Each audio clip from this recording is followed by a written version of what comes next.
ಆದರೆ ಕಾಂಗ್ರೆಸ್ಸು ಯಾವಾಗ ಬಾಬ್ರಿ ಮಸೀದಿ ಕೆಡವಿದ ದಿನದಿಂದ 92ರಿಂದ ಬಾಯಿಗೆ ಬೀಗವನ್ನು ಹಾಕ್ಕೊಂಡಿತ್ತು.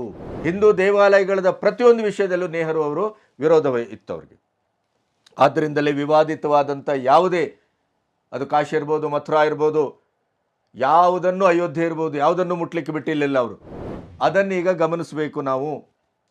ತಕ್ಷಣ ಅವರು ಆರ್ಡರ್ ಮಾಡಿದರು, ರಾಮಲಲ್ಲನ ಮೂರ್ತಿಯನ್ನು ತೆಗೆದು ಹೊರಗಡೆ ಇಡಿ, ಅಲ್ಲಿದ್ದ ಹಿಂದೂಗಳನ್ನು ಹೊರಗಟ್ಟಿ ಅಂತ ಆದೇಶವನ್ನು ಕೊಟ್ಟರು.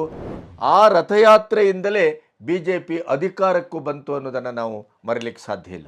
ಈ ಎಲ್ಲ ವಿರೋಧ ಪಕ್ಷದವರಿಗೂ ಮತ್ತು ಆಡಳಿತ ಪಕ್ಷದವರಿಗೂ ಸಮಾನವಾಗಿ ರಾಮ ಜನ್ಮಭೂಮಿ ತೀರ್ಥಕ್ಷೇತ್ರ ಟ್ರಸ್ಟು ಆಹ್ವಾನಿಸ್ತಾ ಇದೆ. ರಾಮ ಮಂದಿರದ ಇತ್ಯರ್ಥಕ್ಕೆ ಸಂಬಂಧಪಟ್ಟು ಶೀಘ್ರ ತೀರ್ಪನ್ನು ಕೊಡಬಾರದು ಅಂತಲೇ ಅವರು ಅಫಿದಾವಿತ್